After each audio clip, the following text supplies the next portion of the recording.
Minjun Kim pushed open the glass door of the coffee shop and stepped inside. The smell of roasted beans filled the air. It was a Tuesday afternoon and the place was busy. People sat at small tables with their laptops. Others stood in line staring at their phones. Minjun had been working for 3 months straight on a difficult case. Today was his first day off in weeks. He just wanted a simple cup of coffee. He wore jeans and an old gray hoodie. His black hair was messy. He had not shaved in 2 days. Minjun looked like any other tired person on their day off.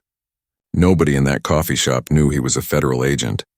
Nobody knew he worked undercover to catch criminals. Right now, he was just a man who wanted coffee. The line moved slowly. Minjun looked at the menu board on the wall. So many options. Lattes, cappuccinos, macchiatos, cold brews. He did not want anything fancy. Just a simple Americano, black coffee with hot water. That was all. When he reached the counter, a young man with blonde hair looked at him. The name tag said Tyler. Tyler was maybe 22 years old. He had earbuds hanging around his neck. His expression was bored. "What do you want?" Tyler asked. His voice was flat, not friendly, not mean, just flat. "Hello," Minjun said with a small smile. "Can I have an Americano, please?" "Medium size." Tyler looked at him for a moment. His eyes moved from Minjun's messy hair to his old hoodie to his worn sneakers. Something changed in Tyler's face.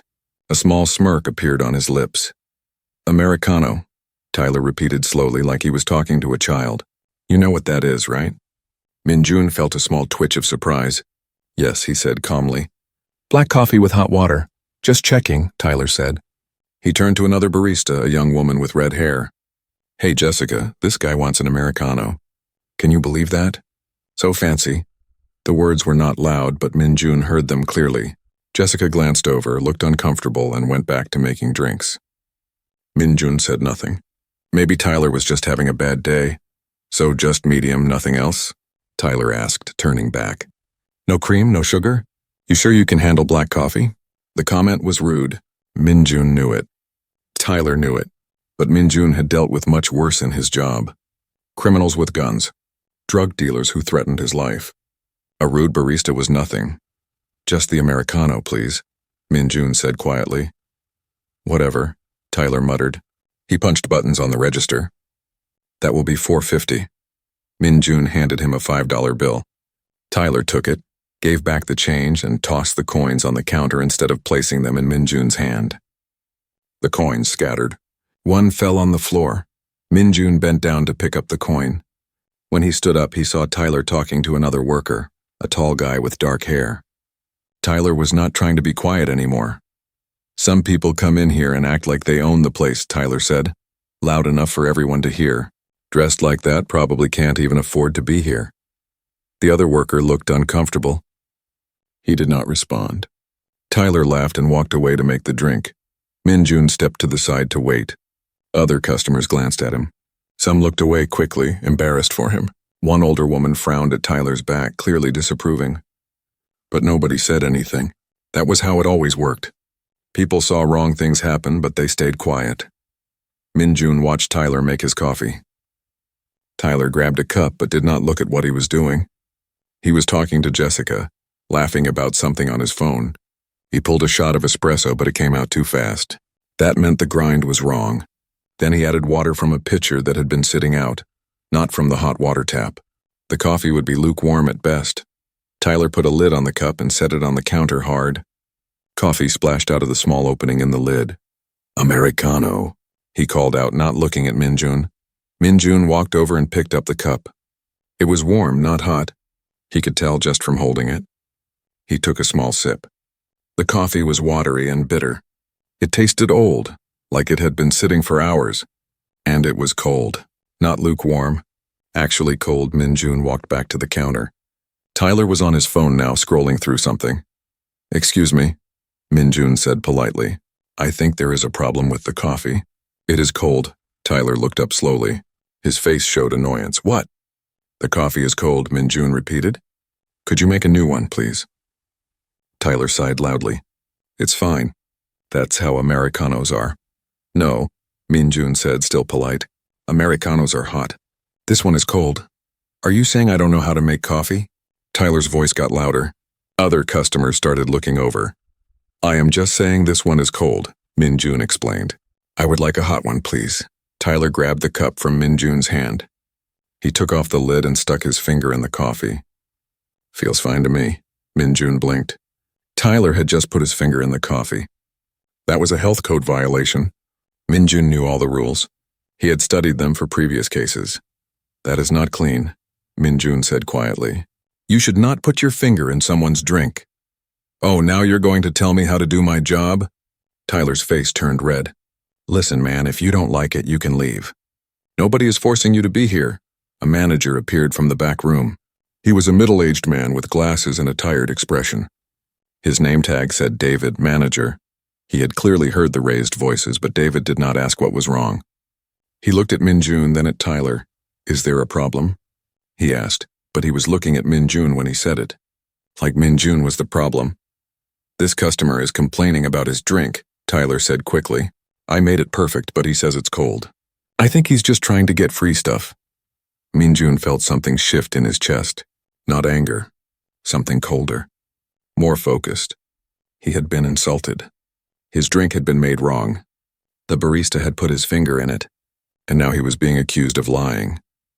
I am not trying to get anything free, Min Jun said calmly, looking at the manager. The coffee is cold. I asked for a new one. He put his finger in the drink. That is not okay. David glanced at the cup in Tyler's hand. He did not ask Tyler if it was true. He just sighed. Sir, if you are unhappy, I can refund your money. But we cannot keep remaking drinks because customers change their minds. I did not change my mind, Min Jun said. His voice was still calm, but there was steel in it now. I ordered a hot Americano. I received a cold one. That is not what I paid for. Look, David said, his voice getting firmer. We are very busy. If you want a refund, fine. But you need to leave after that. You are holding up the line. There was no line behind Min Jun. The other customers were just watching. Min Jun looked at David, then at Tyler, who was smirking now, clearly feeling like he had won. Min Jun thought about pushing harder. He thought about identifying himself as a federal agent. He could make them both very uncomfortable very quickly, but he did not. Something else was forming in his mind. A different approach. Keep the money, Min Jun said quietly. He took the cold coffee from Tyler's hand. Thank you for your time. He turned and walked toward the door. As he passed tables, he noticed things. Small things. Things his training made him see automatically. The trash can was overflowing. There were fruit flies near the pastry case. Behind the counter, he could see into the back area. There was a container of milk sitting out, not in the refrigerator. The date stamp on it said it had expired 3 days ago. Min Jun pushed open the door and stepped outside. The cold afternoon air hit his face. He stood on the sidewalk for a moment, holding the terrible coffee. Then he looked up at the building. There was a corporate logo on the window. This was not a small independent shop. It was part of a chain. A big chain. Min Jun took out his phone. He took a picture of the storefront. Then he opened his notes app and typed the address. He added the date and time. He wrote down Tyler's name and David's name. He described exactly what had happened. Then he looked at the coffee in his hand one more time. He walked to a trash can and threw it away. As he did, a small smile appeared on his face. Min Jun was very good at his job. He had taken down organized crime rings. He had caught people who thought they were untouchable. And he had learned one important lesson over the years. Bad people always make mistakes. They always think they can get away with things because nobody will stop them. Tyler and David did not know it yet, but they had just made a very big mistake. They had been rude to the wrong person. Not because Min Jun was an agent, but because he was someone who believed in doing things right, someone who did not walk away when he saw something wrong. Min Jun started walking down the street toward his car. His day off was not going to be relaxing anymore. That was okay. He had a new project now, a personal one. He was going to find out everything about that coffee shop chain, and if what he suspected was true, if this was not just about one rude barista but about something bigger, then he was going to do something about it. The coffee had been terrible. The service had been worse. But the worst part was what he had seen. The health violations, the casual cruelty, the manager who did nothing. Min Jun got in his car and sat for a moment. Sarah, it's Min Jun. Are you busy? I need to talk to you about something. It might sound crazy at first, but hear me out. He started his car and pulled into traffic. Behind him, the coffee shop continued its busy day. Tyler went back to his phone. David went back to his office. Neither of them thought about the quiet man in the gray hoodie again. Min-jun sat at his kitchen table with his laptop open. It was 8 in the evening. His apartment was small but organized. Everything had its place. Clean dishes in the cabinet, books arranged by size on the shelf.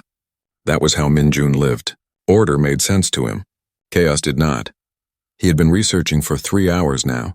What started as simple curiosity had turned into something more interesting. The coffee shop was called Morning Brew. It was part of a larger corporation called Sunrise Food Services. Sunrise owned 53 coffee shops and 12 fast food restaurants across 4 states. Min-jun made notes in a document. He listed every location. He found the corporate structure. The owner was a man named Richard Morrison. Morrison was 48 years old. He lived in a large house outside the city. His net worth, according to public records, was around $8 million. That number made Min-jun pause. $8 million was a lot of money for someone who owned medium-sized food service businesses. Min-jun had investigated enough financial crimes to know when numbers did not add up. How did Morrison make that much money? The businesses were successful, but not that successful. Min-jun opened another browser tab. He searched for reviews of Morning Brew locations.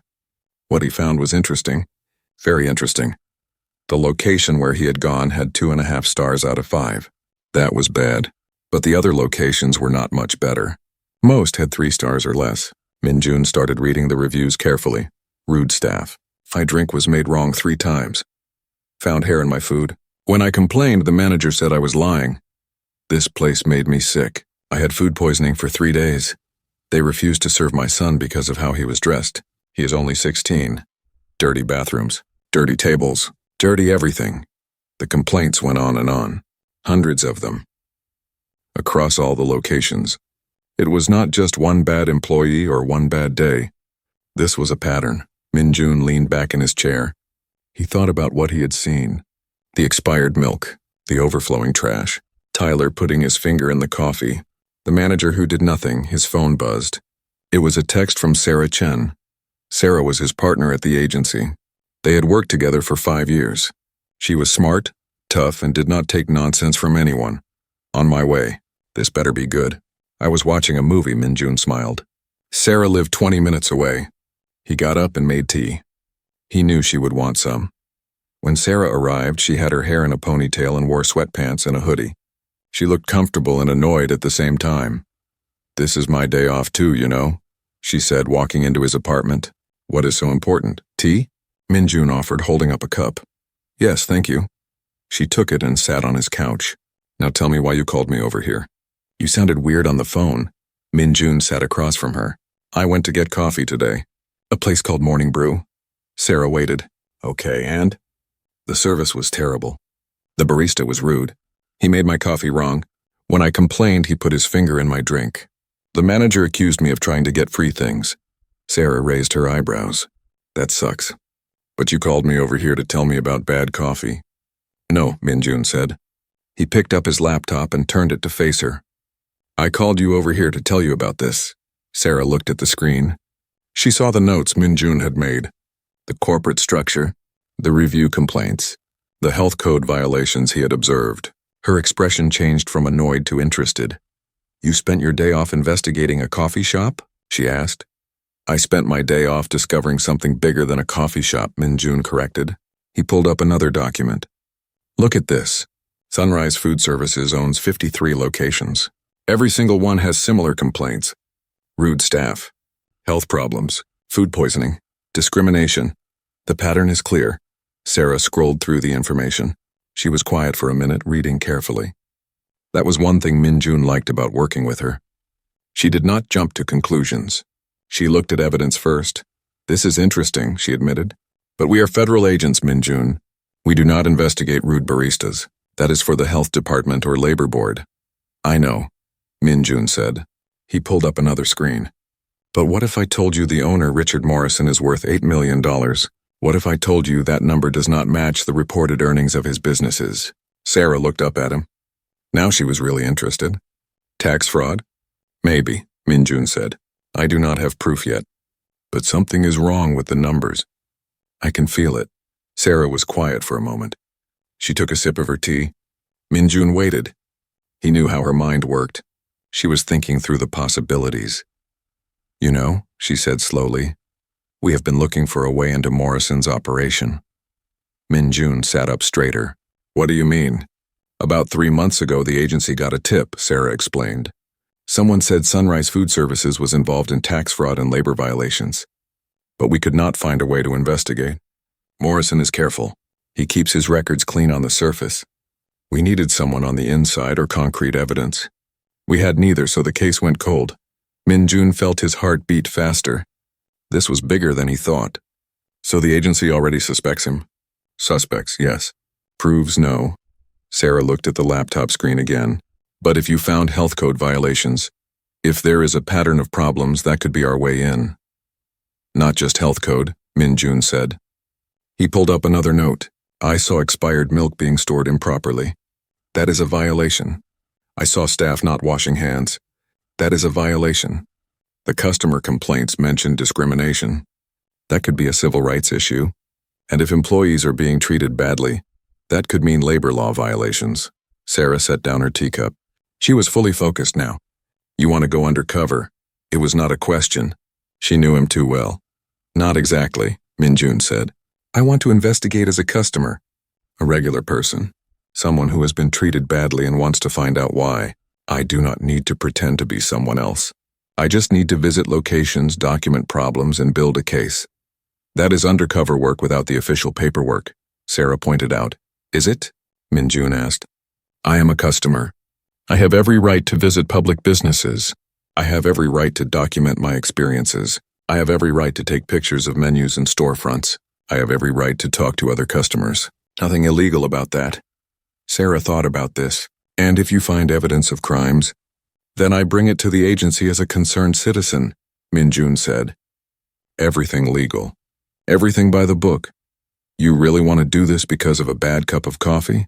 Sarah asked. But she was smiling now. She understood. I want to do this because I saw something wrong, Minjun said seriously. That barista Tyler treated me like garbage because of how I looked. The manager supported him. But it is bigger than that. All those reviews, Sarah. All those people who were treated badly or got sick. Nobody has stopped it. Morrison keeps making money while people suffer. Sarah nodded slowly. Okay, I am in. In?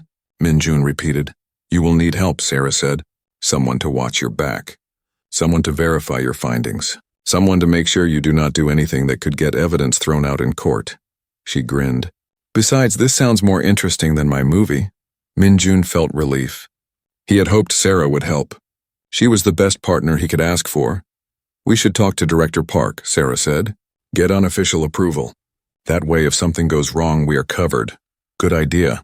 Minjun agreed. Sarah picked up her phone. I will call him tomorrow morning. For now, show me everything you found. Let's make a plan. They spent the next 2 hours going through all the information. Minjun showed Sarah the reviews from each location. They made a list of the most common complaints. Food poisoning appeared 17 times. Discrimination appeared 12 times. Rude staff appeared 43 times. Health concerns appeared 29 times. We should visit multiple locations, Sarah suggested. Get a full picture. If this is systematic, it will show up everywhere. Agreed, Minjun said. He pulled up a map. There are 5 Morning Brew locations in the city. 3 more in nearby towns. We can start with those. What about the fast food places Morrison owns? Sarah asked. Good point, Minjun said. He made a note. We should check those too. If the pattern exists in the coffee shops, it probably exists there as well. Sarah yawned. Okay, I need to sleep. But tomorrow we start planning this properly. I will talk to Director Park. You keep researching. Find out everything you can about Morrison's financial structure. Already planning to, Minjun said. Sarah stood up to leave. At the door, she turned back. You know this is crazy, right? Most people would just write a bad review and move on. I am not most people, Minjun said. No, Sarah agreed, smiling. You are really not. After Sarah left, Minjun sat back down at his laptop. He was tired, but his mind was awake. He thought about Tyler's smirk. About David's refusal to help. about all the people who had written reviews saying they were treated badly and nobody listened. Min Jun had become a federal agent because he believed in justice. Not the big dramatic kind that happened in movies. The real kind. The kind that protected normal people from those who had power and used it wrong. Richard Morrison had power. He owned businesses. He employed hundreds of people. He made millions of dollars, and from what Min Jun could see, he did not care about doing things right. He only cared about making money. That was going to change. Min Jun opened a new document. He titled it Morrison Investigation. He started writing down everything he knew, everything he suspected, every question that needed answers. By the time he finally went to bed, it was past midnight. His mind was still spinning with ideas. As he lay in the dark, he thought about tomorrow, about the investigation that was beginning, about the long road ahead. Tyler had been rude to him over coffee.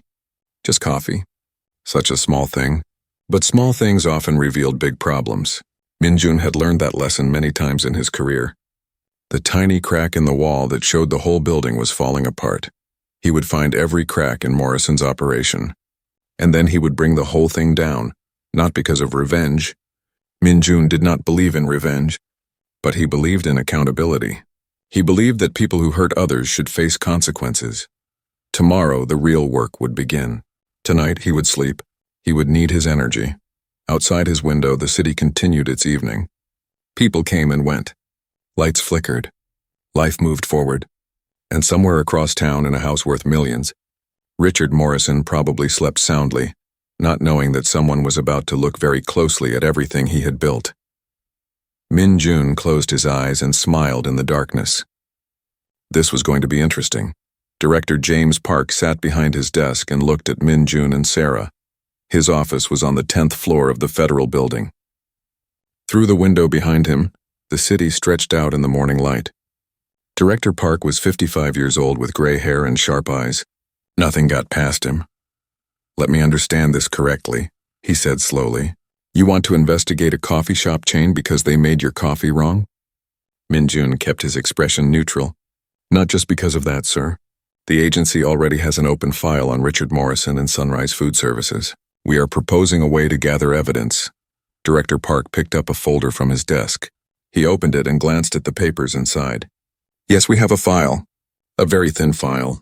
A tip that came in months ago about possible tax fraud and labor violations. We investigated for 3 weeks and found nothing concrete." "Because Morrison is careful," Sarah said. "His official records look clean. But Agent Kim found something. A pattern of health code violations, customer complaints, and discriminatory practices across all Morrison's locations." Director Park looked at Min Jun. "You found this on your day off?" "Yes, sir," Min Jun said. "I visited one location and observed several health code violations. Then I researched further. Every location has similar problems. I believe if we investigate as customers, we can find evidence of the larger crimes." "As customers," Director Park repeated. He was quiet for a moment, thinking. "Not as undercover agents?" "Correct," Min Jun said. "Everything would be legal. Public places, legal documentation, conversations with willing participants. Nothing that would compromise a future case." Director Park leaned back in his chair. "This is unusual. We normally do not investigate businesses because they have bad service." "With respect, sir, this is not about bad service," Min Jun said. His voice was calm but firm. "This is about a corporation that appears to be breaking multiple laws. Health codes, labor laws, possibly tax laws. The bad service is just a symptom of a larger problem." Sarah added, "If we find evidence, we can bring in the health department, labor board, and IRS. This could be a significant case." Director Park was quiet again. Min Jun had worked for him for 7 years. He knew the director was thinking through all the angles. That was what made him a good director. He did not rush decisions. "If I give you unofficial approval," Director Park finally said, "you understand this cannot interfere with your other cases? You do this on your own time?" "Yes, sir," both agents said together. "And everything must be legal. No cutting corners, no questionable methods. If this goes to court, the evidence must be clean." "Understood," Min Jun said. Director Park looked at them both for a long moment. Then he nodded. "Okay, you have my unofficial approval to investigate. but I want reports. If you find something significant, you bring it to me immediately. And if I say stop, you stop. Clear? Clear, Sarah said. Thank you, sir, Min-jun added. As they left the office, Sarah grinned at Min-jun. We are really doing this. We are really doing this, Min-jun agreed. Over the next 2 weeks, Min-jun and Sarah became regular customers at Morning Brew locations. They visited different shops at different times. They ordered various items, and they documented everything. Min-jun went to the original location 3 more times. Each time he saw more problems. On his second visit, he ordered a sandwich. The employee making it did not wash her hands first. He watched her touch her phone, then touch his food without gloves. When the sandwich came out, the lettuce was brown and wilted. The bread was hard. He took pictures of everything. He made notes with exact times and dates. He saved his receipts. On his third visit, he sat in the corner with a book. He watched how the staff worked. They rushed. They cut corners. When the lunch rush came, they served food that had been sitting out for over an hour. The health code said food should not be in the danger zone for more than 2 hours, but good practice was much less time. This food had clearly been sitting much longer than it should. A woman at the next table got a salad. She took one bite and made a face. She got up and walked to the counter. Excuse me, this chicken tastes strange, she said politely. I think it might be bad. The same manager, David, came out from the back. He looked at the salad. It is fine. That is just how our chicken tastes. No, the woman said firmly. I eat here often. This is different. The chicken is sour. I can give you a refund, David said in a tired voice. But the chicken is not bad. We got it fresh this morning. The woman looked frustrated. Can I speak to someone above you? I am the manager, David said. There is no one above me at this location. The woman gave up. She took her refund and left. Min-jun watched her go. Then he walked up to David.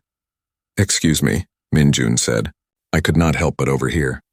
That woman said the chicken was bad. David looked at him with recognition. You, the one who complained about cold coffee. Yes, Min-jun said. Are you going to check the chicken? If one person noticed, others might get sick. The chicken is fine, David said. People complain all the time. We cannot throw out food every time someone does not like the taste. But what if it is actually bad? Min-jun asked. People could get food poisoning. David's face got red. Are you a health inspector? No, Min-jun said honestly. Just a concerned customer. Then mind your own business, David said. He turned and walked to the back room. Min-jun returned to his table. He took out his phone and made notes about the conversation. Word for word, as close as he could remember. He also noted the time the chicken salad was refused. If someone got sick later, this could be important information. Sarah had her own experiences. She visited a Morning Brew location across town. She arrived at opening time, 7 in the morning. She ordered coffee and a breakfast sandwich. While waiting, she noticed the staff turning on equipment. The refrigerators had been off overnight. Food was warming up to room temperature before being put away. Excuse me, Sarah asked an employee. Why were the refrigerators off? The young man, who looked barely 20, seemed nervous. The manager says it saves electricity. We turn them off after closing and turn them on before opening. Sarah knew this was completely wrong. Food had to stay cold. Turning off refrigerators overnight meant bacteria could grow. People could get seriously sick. Does your manager know that is dangerous? Sarah asked gently. The employee looked around nervously. I told him. He said corporate wants us to save money on utilities. If I complain more, I will get fired. What is your name? Sarah asked. Thomas, he said quietly. Please do not tell anyone I said this. I need this job. I will not, Sarah promised. But you should know that what your manager is doing is illegal. It breaks health codes. Thomas looked scared. I know, but what can I do? I am just an employee. Sarah gave him her business card. It had her personal cell phone number, not her work number. If you ever want to talk about this, call me. You do not have to give your name. Thomas took the card and quickly put it in his pocket. Thank you. Sarah took her food and sat down. The breakfast sandwich was cold in the middle. The egg was barely cooked. She took pictures and documented everything. She did not eat the sandwich. It was not safe. Min-jun and Sarah met every few days to share what they found. The evidence was piling up. Every location had problems. Some worse than others, but all bad. They also started talking to other customers, people who looked unhappy with their food or service. Minjun and Sarah would approach them outside, away from the staff. "Excuse me," Minjun said to a man leaving a Morning Brew location. "I noticed you seemed upset in there. Bad experience?" The man, who was in his 30s wearing a business suit, sighed. "The worst. I ordered a latte 20 minutes ago. They forgot about it. When I reminded them, they were rude about it." "Does this happen often?" Sarah asked. She and Minjun had started working together on these conversations. "Every time I come here," the man said, "but it is close to my office. What choice do I have? Have you tried complaining to corporate?" Minjun asked. The man laughed. "Twice. They sent me automatic emails saying they would look into it. Nothing ever changed. Would you be willing to write down your experience?" Sarah asked. "There are a lot of people having problems at these locations. We are trying to document it." The man looked interested. "Are you lawyers? Is this a class action lawsuit?" "Not yet," Sarah said honestly. "But if enough people come forward, it could be." The man took out his phone. "Give me your email. I will send you everything. Dates, times, what happened. I have been keeping my own records because I was so frustrated." They talked to dozens of people like this. Some were happy to help. Others were scared of getting involved.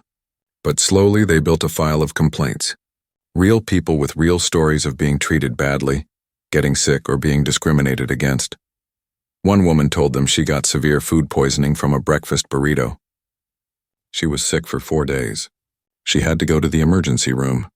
When she tried to tell the location about it, they accused her of lying. "They said I was just trying to get free food," the woman said angrily. "I had a hospital bill for $2,000. I do not want free food. I want them to be more careful so nobody else gets sick." Another customer, a college student named Marcus, told them about discrimination. "I went in wearing my normal clothes, jeans, t-shirt, sneakers. The staff followed me around like I was going to steal something. Then when I ordered, they made me pay first. They do not make white customers pay first. They order, then pay. But I had to pay, then wait. It made me feel terrible." Minjun and Sarah documented every story. They got permission to use the information. Some people even gave them receipts and pictures. While gathering customer complaints, Minjun also started looking deeper into Morrison's finances. He used public records, corporate filings, tax documents that were available to anyone. He was careful not to access anything that required his agent status. Everything had to be legal. What he found was interesting. Sunrise Food Services reported profits that seemed low for a company of its size. The restaurants and coffee shops were busy. Minjun had seen this himself. But according to the paperwork, the company barely made money. The employee numbers were also strange. Morrison reported having 230 employees across all locations, but Minjun had counted. There should be at least 400 employees to run that many locations properly. Where were the other workers? He shared this information with Sarah one evening. They sat in Minjun's apartment surrounded by papers and laptop screens. "Look at this," Minjun said, pointing to a document. "Morrison reports paying minimum wage to all employees. No overtime, no benefits. But I talked to 3 former employees this week. They all say they regularly worked 50 to 60 hours per week." "And they were not paid overtime?" Sarah asked. "No. The managers made them clock out after 40 hours but keep working." Sarah leaned back. "That is wage theft. That is illegal." "Very illegal," Minjun agreed. "And if Morrison is not reporting those extra hours, he is also avoiding payroll taxes." "Tax fraud," Sarah said quietly. That was what the original tip was about. Minjun pulled up another document. "I also found something else. Morrison has 3 different business accounts. One for Sunrise Food Services, one under a different company name called Morning Holdings, and one under his personal name. Money moves between all 3 accounts regularly. Shell companies? Sarah guessed. Maybe. Or a way to hide income." Minjun highlighted some numbers. "If I am reading this correctly, he reports low earnings for Sunrise Food Services, which means low taxes. But then money moves to Morning Holdings, which is registered in a state with no corporate income tax. Then money moves to his personal account." Sarah whistled softly. "We need someone who understands financial crimes better than us." "Agreed," Minjun said. "But this is enough to raise questions. Big questions." Over the next week, they visited 5 more locations. 3 coffee shops and 2 of the fast food restaurants Morrison owned. The pattern was the same everywhere. Health code violations, rude or overworked staff, low-quality food, customers who looked unhappy. At one fast food location, Min-jun watched a manager yell at an employee in front of customers. The employee was a teenage girl who was almost crying. The manager called her stupid for making a mistake on an order. Min-jun walked up to the counter. "Excuse me, you should not talk to employees like that." The manager, a large man in his 40s, turned to him. "Who asked you?" "Nobody asked me," Min-jun said calmly. "But I am a customer, and I do not want to eat in a place where workers are abused." "Then leave," the manager said. "I will," Min-jun said. "But first I want your name and the name of your supervisor." The manager laughed. "You think corporate cares? Go ahead and complain." "They do not do anything, that was a mistake." The manager had just admitted that complaints went nowhere. That corporate knew about problems and ignored them. Min-jun made a note of every word. By the end of 2 weeks, Min-jun and Sarah had documentation from 8 different locations. They had pictures, videos, receipts, signed statements from customers, and financial information. They had evidence of health code violations, labor law violations, discrimination, and possible tax fraud. They brought everything to Director Park. He spent 2 hours looking through their evidence. He did not speak much, just turned pages, looked at pictures, and read statements. Finally, he looked up at them. "This is good work," he said simply. "Very good work." "Thank you, sir," Sarah said. Director Park organized the papers into neat stacks. "You have enough here to involve multiple agencies. Health Department for the violations, Labor Board for the wage theft and working conditions, HARES for the tax fraud, and possibly Civil Rights Division for the discrimination complaints. What do you want us to do next?" Min-jun asked. Director Park smiled. It was a rare sight. "Next, we take this to the big table. We coordinate with other agencies. We build a case that Morrison cannot slip out of." He looked at Min-jun. "All because of a bad cup of coffee. All because someone needed to pay attention," Min-jun corrected. Director Park nodded. "Yes, that too. The meeting room in the federal building was full." Min-jun counted 12 people around the large table. Director Park sat at the head. Sarah sat next to Min-jun. The others were from different agencies: Health Department, Labor Board, IRS, and the State Attorney General's office. A woman from the Health Department named Dr. Rachel Kim spoke first. She was in her 40s with short black hair and serious eyes. "I have reviewed the evidence you provided. The violations are extensive. Expired food, improper storage, lack of hand washing, pest problems. Any one location should be shut down immediately. The fact that this exists across all locations suggests corporate policy, not individual mistakes." "Agreed," said Marcus Thompson from the Labor Board. He was a tall man with gray at his temples. "The wage theft alone is criminal. We are talking about hundreds of employees being cheated over multiple years. That is millions of dollars in stolen wages." An IRS agent named Jennifer Park adjusted her glasses. "The financial irregularities are concerning. The shell companies, the unreported income, the suspicious money transfers. We will need to do a full audit. But based on what we see, there is probable cause to believe Morrison is committing tax fraud." Director Park folded his hands on the table. "The question is how to proceed. Do we investigate quietly or do we move fast?" "Fast," Dr. Kim said immediately. "Every day these locations stay open, people are at risk. Someone could get seriously ill. Someone could die from food poisoning." "I agree," Marcus Thompson said. "The working conditions are also dangerous. Employees are being exploited. Some are working without proper breaks or safety equipment."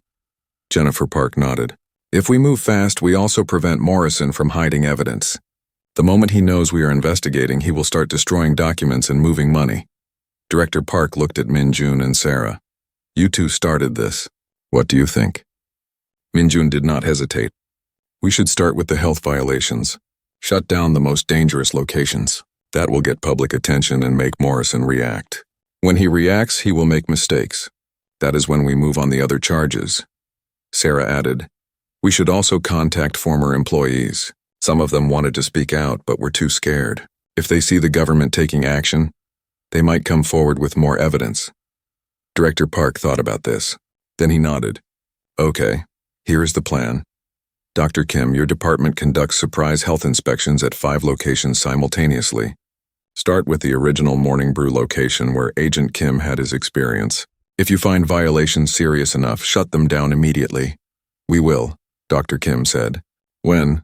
Tomorrow, Director Park said. Friday morning during the breakfast rush. Maximum public visibility. Marcus Thompson smiled. I like it. While the health department is there, my people will be conducting employee interviews at other locations. We will ask about wages, hours, and working conditions. The IRS will start reviewing financial records, Jennifer Park said. We will request documents officially. That will put Morrison on notice that we are looking at his money. Perfect, Director Park said. We coordinate everything for tomorrow morning. 9 a.m., everyone moves at the same time. Agent Kim, Agent Chen, you will observe the health inspection at the original location. I want eyes on the ground in case anything unusual happens. Yes, sir, Min Jun and Sarah said together. The meeting continued for another hour. They discussed legal details, safety concerns, and backup plans. By the end, everyone knew their role. The next day would be the beginning of the end for Morrison's operation. That night, Min Jun could not sleep well. He kept thinking about tomorrow, about Tyler and David, about all the customers who had been treated badly, about the employees who had been cheated. Tomorrow, things would change. Friday morning arrived cold and gray. Min Jun and Sarah arrived at the Morning Brew location at 8:30. They parked across the street in an unmarked car. The coffee shop was already busy. People rushed in and out getting their morning drinks before work. There, Sarah said, pointing. A white van pulled up to the curb. The side said City Health Department in blue letters. 3 people got out. Dr. Kim was one of them. The other 2 were health inspectors carrying clipboards and cameras. Min Jun looked at his watch. 8:55. Right on time. They watched as the health inspectors walked to the entrance. Dr. Kim pulled open the door and they went inside. Through the window, Min Jun could see customers turning to look. The inspectors wore official badges. Everyone knew what this meant. Should we go in? Sarah asked. Wait a few minutes, Min Jun said. Let them get started. At 9:15, they crossed the street and entered the coffee shop. The scene inside was tense. Dr. Kim was at the counter talking to David, the manager. David's face was red. He was arguing. The other 2 inspectors were in the back area, looking at the storage and food preparation areas. Several customers stood to the side, watching. Tyler was behind the counter, looking nervous. He recognized Min Jun immediately. His eyes went wide. You, Tyler said, pointing. You did this. David turned around. When he saw Min Jun, his face got even redder. This is your fault. You complained and now you brought the health department? Min Jun said nothing. He just watched calmly. Dr. Kim stepped between David and Min Jun. Sir, this inspection is not because of one complaint. This is a routine inspection. That was a lie, but a necessary one for now. Please let my team do their work. Routine? David shouted. You show up during morning rush with 3 people? This is not routine. Then you should have nothing to worry about, Dr. Kim said coolly. If your location follows health codes, we will confirm that and leave. One of the inspectors came out from the back. She was a young woman with blonde hair pulled back tight. She looked disgusted. Dr. Kim, you need to see this. Dr. Kim followed her to the back. David tried to follow, but the inspector stopped him. You need to stay here, sir. Min Jun and Sarah moved closer, but not too close. They wanted to see but not interfere. Other customers were leaving now, sensing something was wrong. A few stayed curious. 5 minutes later, Dr. Kim came back out. Her expression was serious. She was carrying a tablet with pictures on it. She showed it to David. Can you explain this? David looked at the screen. His face went pale. That is a rat, Dr. Kim said, her voice hard. A dead rat. In your dry storage area, behind bags of coffee beans that you are currently serving to customers. Gasps came from the remaining customers. One woman made a disgusted sound and rushed out the door. That is not, we did not, David stammered. Dr. Kim swiped to another picture. This is your walk-in refrigerator. The temperature is 48 degrees. The safe temperature is 40 degrees or below. Food has been stored in the danger zone. That can cause serious illness. Another swipe. This is expired milk. The date says it expired 6 days ago. You are serving this to customers. Another swipe. This is mold, growing on your ice machine. The same ice that goes into customer drinks. Dr. Kim lowered the tablet. Her voice was cold and professional. This location is in violation of 15 separate health codes. Some of these violations present immediate danger to public health. I am shutting you down effective immediately. You cannot do that, David shouted. You need to give us time to fix things. No, sir, I do not, Dr. Kim said. When there is immediate health danger, I can and will close this location right now. She turned to one of the inspectors. Post the closure notice. The inspector walked to the front door. He pulled out a large red and white sign that said, Closed by Health Department, do not enter. He taped it to the inside of the glass door. Customers inside started talking all at once. Some pulled out phones and started taking pictures. Tyler looked like he might cry. David was shaking with anger. Everyone needs to leave, Dr. Kim announced loudly. This location is officially closed. If you purchased food or drinks here this morning, monitor yourself for symptoms of food poisoning, nausea, vomiting, diarrhea. If you experience any of these, seek medical attention and inform them you ate here. That caused more gasps. People rushed out. Minjun and Sarah moved to the side as customers pushed past them. David walked up to Minjun. This is because of you. You got us shut down because of your grudge over a stupid coffee. Minjun met his eyes calmly. No, you got shut down because you were serving people food stored with dead rats. You got shut down because you were giving people expired milk. You got shut down because you broke the law. We are just trying to make a living, David yelled. By poisoning people? Sarah said, speaking for the first time. That is not making a living. That is being dangerous and careless. A news van pulled up outside. Minjun was not surprised. Someone had tipped off the media. Probably someone from the health department. This story needed to be public. A reporter got out with a cameraman. They filmed the closure sign on the door. Then the reporter, a woman in a professional suit, walked up to Dr. Kim. Dr. Kim, can you tell us what happened here? Dr. Kim was professional. We conducted a health inspection of this Morning Brew location and found multiple serious violations. The location has been closed to protect public health. We cannot comment further as the investigation is ongoing. How serious are the violations? The reporter asked. Serious enough to warrant immediate closure, Dr. Kim said. This is not a minor issue. The reporter turned to the camera. This is Jessica Park reporting from Morning Brew on 5th Street, where the health department has just shut down this popular coffee shop. We will bring you more details as this story develops. Tyler tried to slip out the back door, but one of the health inspectors stopped him. We need statements from all staff members. Please stay. Minjun and Sarah watched as the inspectors interviewed employees. Some looked scared.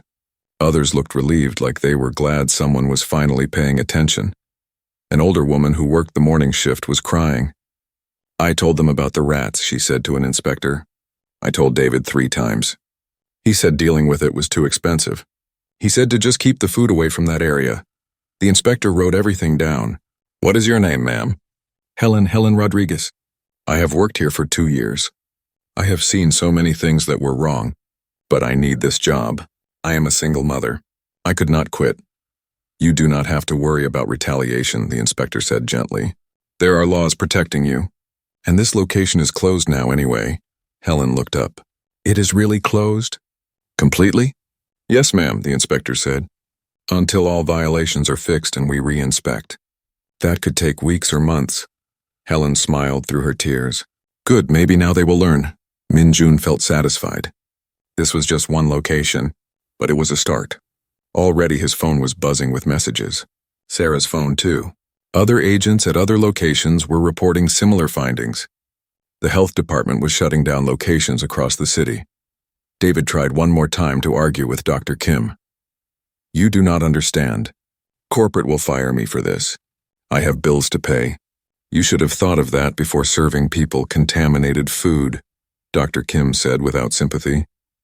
You will receive official documentation of all violations within 24 hours. You have the right to appeal, but I warn you, we have photographs and evidence of everything. Minjun and Sarah left the location. Outside, more news vans were arriving. The story was spreading fast. By the afternoon, it would be on every local news station. By evening, it would be on social media. By tomorrow, everyone in the city would know that Morning Brew locations were being shut down for serious health violations. They got in their car and Sarah started the engine. That went well. Better than expected, Minjun agreed. He looked at his phone. Messages from Director Park. 4 other locations shut down so far. Dr. Kim's team found major violations at all of them. Morrison is going to panic, Sarah said. Good, Minjun replied. Panicked people make mistakes, and we will be watching when he does. As they drove away, Minjun looked back at the coffee shop one more time. The red closure sign was visible from down the block. News reporters were interviewing customers on the sidewalk. The story was out there now. There was no stopping it. Tyler had been rude to him over coffee. David had accused him of lying. They had both thought Minjun was nobody. Just another customer they could treat badly. They had been very, very wrong. Minjun allowed himself a small smile. This was not revenge. This was justice. And it was just getting started. The news spread like fire. By Friday evening, every local television station was covering the story. Multiple Morning Brew locations shut down for health violations. The images of red closure signs, taped to doors, appeared again and again on screens across the city. Minjun sat in his apartment watching the news. His phone had not stopped buzzing all day. Messages from other agents. Messages from people he had interviewed. Even messages from complete strangers who had somehow gotten his number. One message made him pause. It was from Thomas, the young employee who Sarah had given her card to. Thank you. My location got shut down today. I was scared to lose my job, but now I am glad. What they were doing was wrong. I want to help if I can. Minjun forwarded the message to Sarah. She replied immediately. I got the same message. He wants to talk to the labor board. I gave him Marcus Thompson's number. That was good. Employee witnesses would make the case much stronger. By Saturday morning, the story had gone regional. Newspapers in 3 states picked it up. Social media exploded with comments. Former employees started posting their own stories. People who had gotten sick started coming forward. The flood of information was overwhelming. Minjun and Sarah went to the office even though it was Saturday. They were not alone. Director Park was there. Marcus Thompson from the labor board was there. So were several other agents and officials. We have a problem, Director Park said when they gathered in the conference room. Actually, we have several problems. Good problems, but what kind of problems? Sarah asked. Marcus Thompson pulled up a screen. We are being flooded with complaints. Over 300 people contacted the labor board yesterday alone. Former employees, current employees, people who say they were discriminated against. We cannot process all of this quickly enough, Jennifer Park from the IRS spoke next. Morrison's lawyers contacted us. They are demanding we stop what they call harassment. They claim the health inspections were illegal and targeted. Were they legal? Director Park asked Dr. Kim. Completely legal, Dr. Kim confirmed. We followed every protocol. We had cause based on complaints and documented violations. Morrison's lawyers can argue all they want, but we did everything by the book. Good, Director Park said. What about Morrison himself? Any reaction? He released a statement, Marcus Thompson said. He pulled up a document on the screen. He claims the health department is overreacting. He says the violations were minor and his company is committed to customer safety. He is also blaming individual managers, saying corporate had no knowledge of the problems. Minjun read the statement carefully. It was exactly what he expected.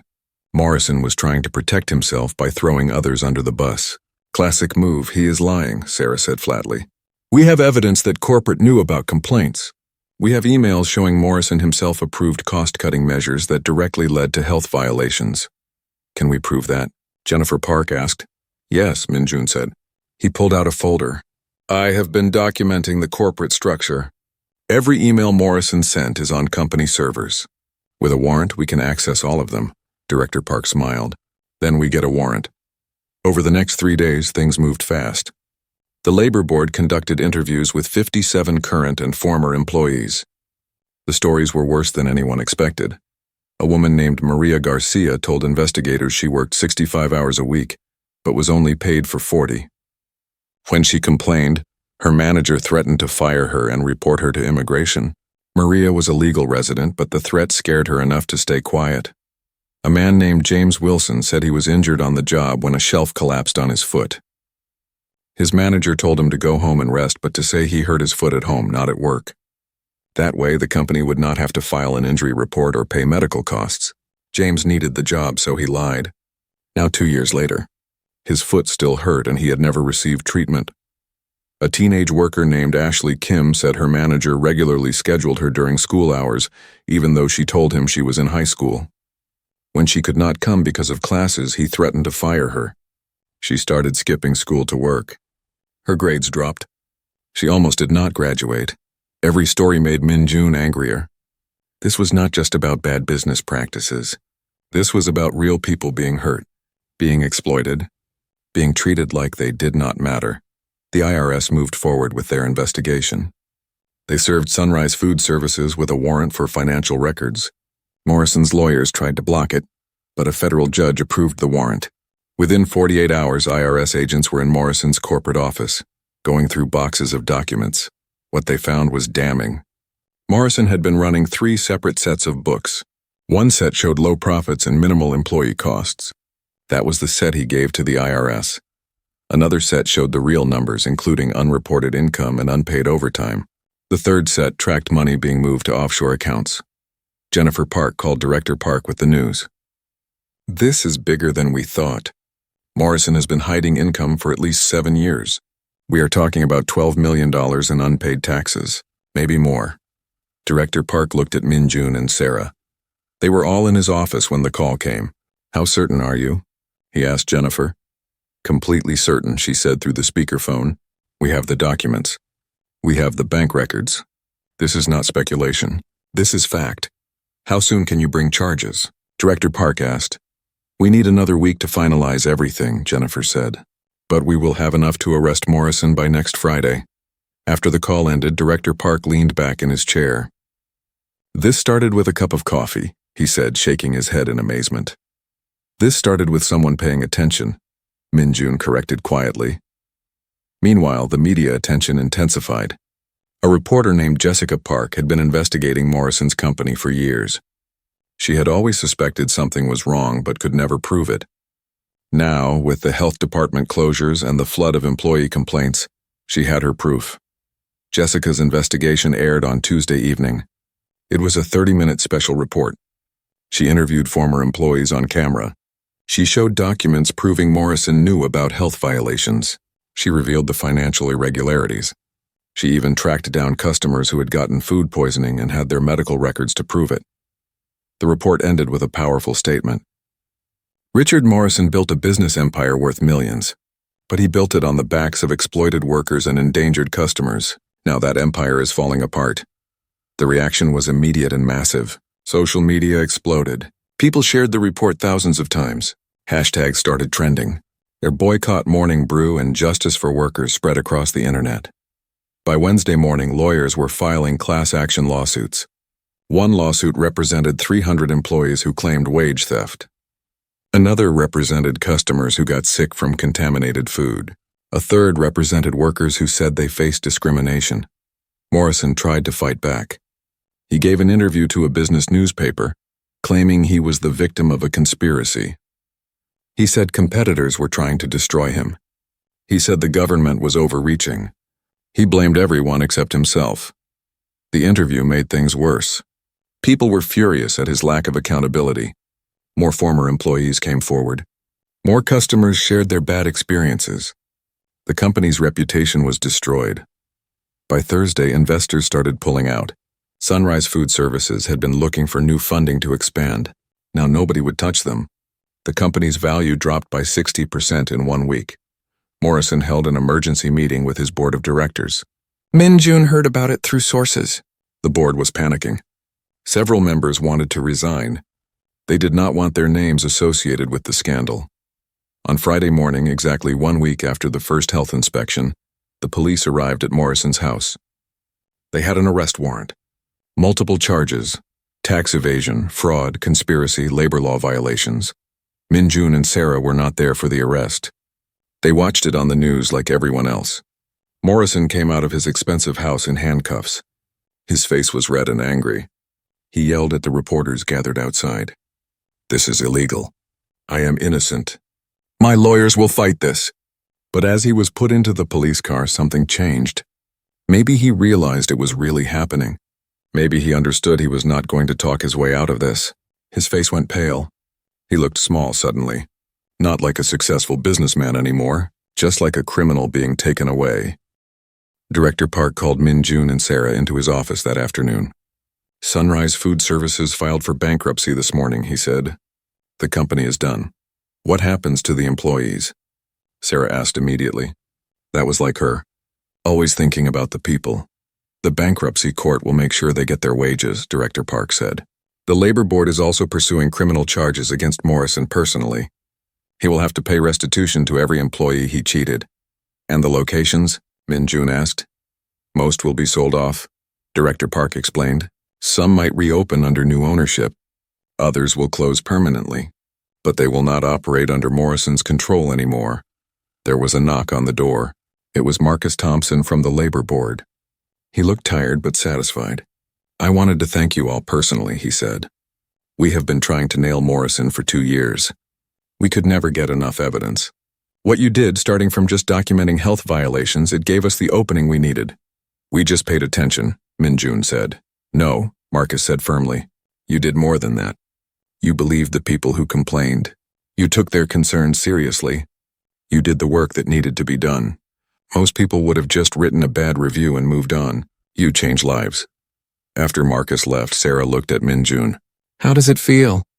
Min Jun thought about this. He thought about Tyler's smirk, about David's anger, about Morrison's arrogance.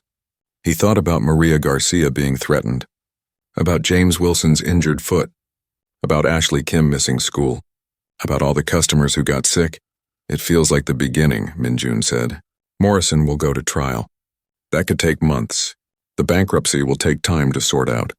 The civil lawsuits will take years. This is not over. But we won, Sarah said. We did not win, Min Jun corrected gently. The employees won. The customers won. The people who were hurt won. We just helped make it happen. Director Park nodded approvingly. That is the right way to think about it.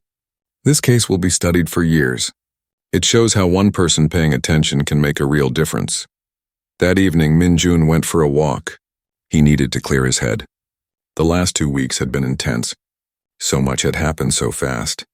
He walked past the original Morning Brew location. The red closure sign was still on the door. The inside was dark and empty. As he stood there, someone walked up beside him. It was Helen Rodriguez, the employee who had cried during the health inspection. She recognized him. Agent Kim, she said, I wanted to thank you. You do not need to thank me, Min Jun said. You were brave. You told the truth about what was happening. But nothing would have happened if you had not started this, Helen said. I complained 3 times about the rats. 3 times. Nobody listened. Nobody cared. Then you came along and suddenly everyone was listening. Min Jun looked at her. What will you do now? Helen smiled. I got a new job. At a restaurant that actually follows the rules. The pay is better. The manager is kind. I should have left Morning Brew years ago, but I was scared. Now I'm not scared anymore. They talked for a few more minutes. Then Helen went home. Min Jun continued his walk. He thought about what she said. About being scared. About how fear keeps people trapped in bad situations. Morrison had counted on that fear. He had counted on employees being too scared to speak up. He had counted on customers being too busy to complain properly. He had counted on everyone just accepting how things were. He had been wrong. Min Jun's phone buzzed. A message from Sarah. Turn on the news, Channel 7. He found a coffee shop that was not a Morning Brew, a small independent place with good reviews. He ordered an Americano and sat down near the television. The news was showing footage of Morrison being arraigned. The charges were listed on screen. Tax evasion, wire fraud, labor law violations. The combined charges could mean 20 years in prison. The news anchor said, Richard Morrison's empire has collapsed in just 1 week. What began as health inspections has revealed a web of criminal activity. Morrison's lawyers say he will fight all charges. Prosecutors say they have overwhelming evidence. Min Jun sipped his coffee. It was perfect. Hot, strong, exactly what he ordered. The barista had been friendly. The shop was clean. This was how it should be. He thought about everything that had happened. From one bad coffee to the collapse of a corrupt corporation, it seemed almost unbelievable. But it was real. It had happened. And more importantly, it had mattered. People would remember this. Employees would know they could speak up. Customers would know they deserved better. Bad business owners would know they could not get away with breaking the law forever. Min-jun finished his coffee and left. As he walked home in the cool evening air, he felt something he had not felt in a long time. Hope. Hope that things could change. Hope that paying attention made a difference. Hope that justice, real justice, was possible. Tomorrow would bring new challenges. The case was far from over. But tonight he would rest. He had earned it. 6 months passed. Winter turned to spring, then to early summer. The city changed during those months, and so did the case against Richard Morrison. What started as health violations had grown into one of the largest corporate fraud cases in the state's history. Min-jun stood outside the courthouse on a warm June morning. Sarah stood beside him. They were there to watch the final day of Morrison's trial. The prosecution had presented its case over 3 weeks. Evidence piled on top of evidence.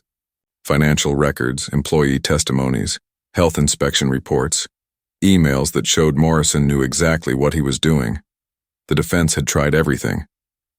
They claimed the health violations were exaggerated.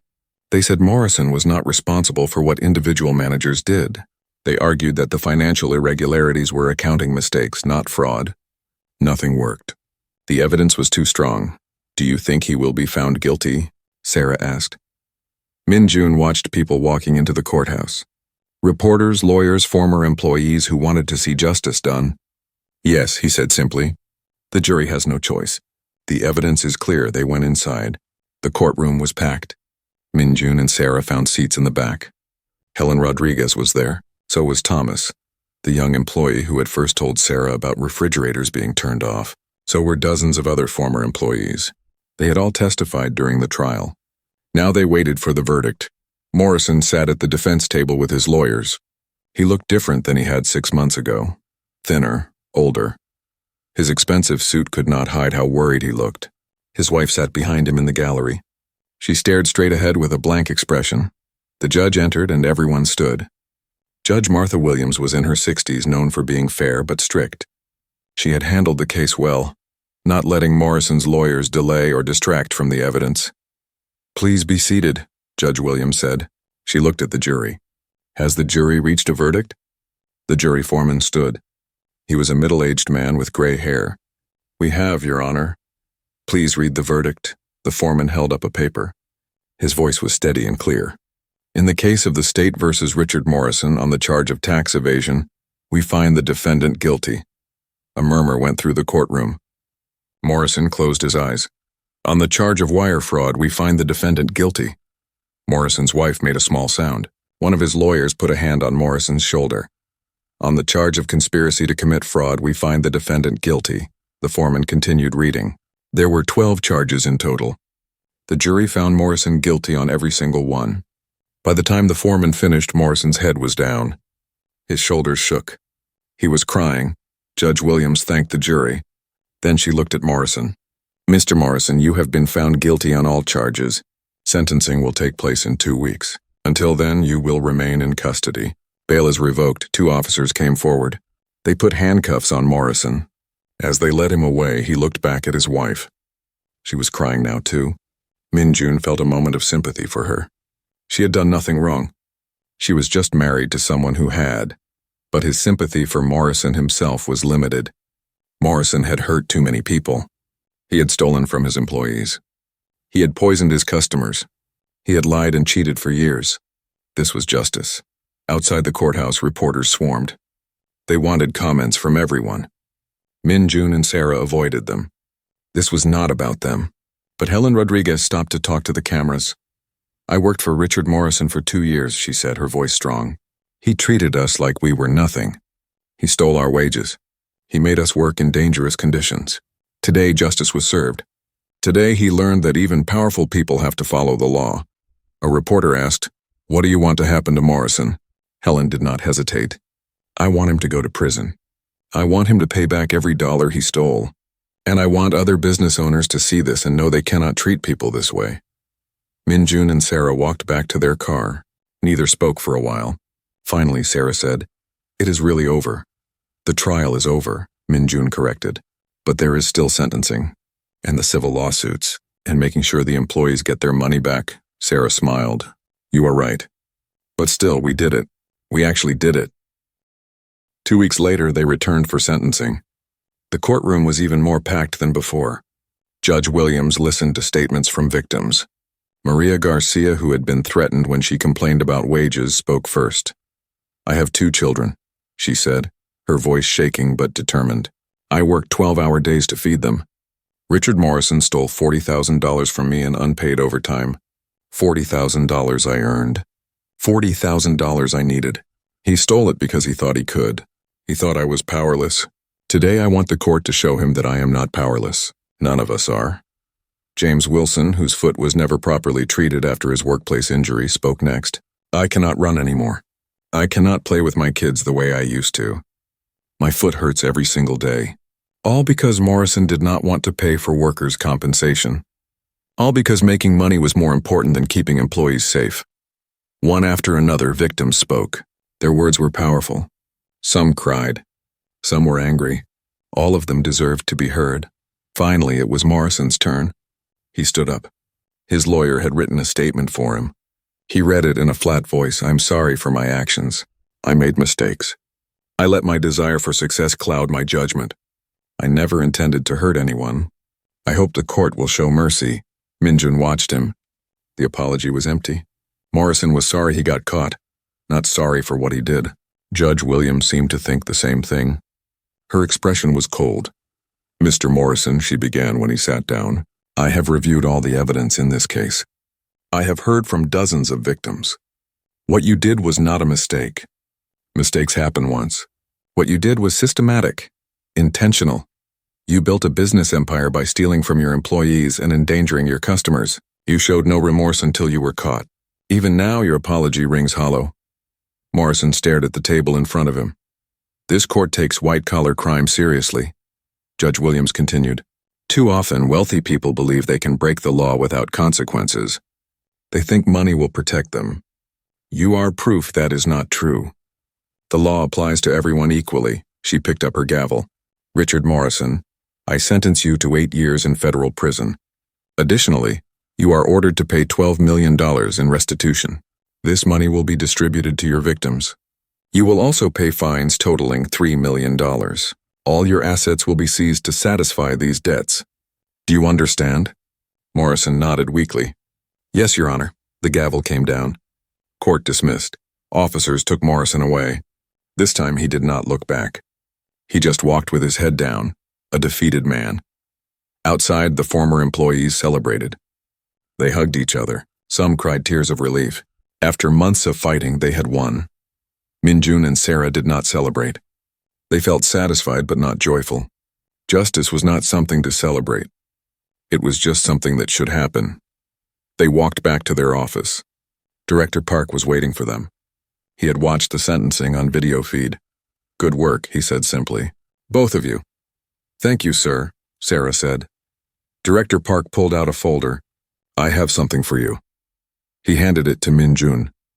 Minjun opened the folder. Inside were articles about the case, about how one agent's observation had led to a major investigation, about how paying attention to small details had revealed massive crimes. You are being commended, Director Park said. Both of you. This case will be used as an example in training. You did everything right. You followed the law. You protected victims. You built an airtight case. Minjun closed the folder. We just did our job. You did more than that, Director Park said. You showed that justice is possible, that regular people can stand up to powerful ones. That is important. After the meeting, Minjun decided to visit the original Morning Brew location one more time. The building had been sold. New owners had bought it and completely renovated it. It was now called Community Cup. The new owners were a cooperative of the former employees. Helen Rodriguez was the manager. When Minjun walked in, she recognized him immediately. Agent Kim, she said, smiling wide. Please come in. Your coffee is on the house, always. I can pay, Minjun said. I know you can, Helen said. But I want to give it to you, please. It is the least I can do. Minjun agreed. He ordered an Americano. While Helen made it, he looked around. The shop was completely different, clean, bright, happy. The staff smiled. Customers looked relaxed. This was what a coffee shop should be. Helen brought his coffee. Perfect temperature, I promise, she said with a laugh. Min-jun took a sip. It was perfect. This is very good. We take pride in our work, Helen said. We all own this place together. 23 of us. Former employees? We pooled our restitution money and bought the location. We run it the right way now. Good wages, safe conditions, respect for everyone. That is wonderful, Min-jun said. He meant it. It would not have happened without you, Helen said seriously. You could have just left that day. When Tyler was rude, when David accused you of lying, you could have walked away and never thought about us again. But you did not. You paid attention. You cared. You did something.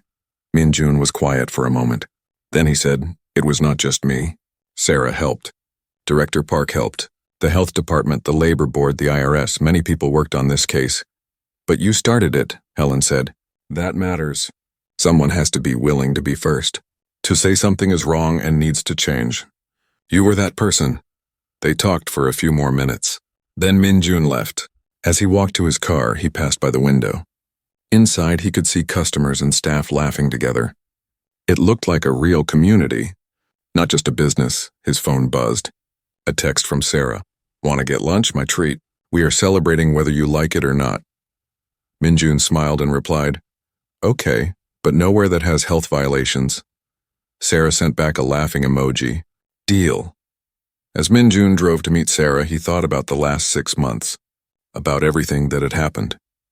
It had started with something so small, a rude barista, a bad cup of coffee.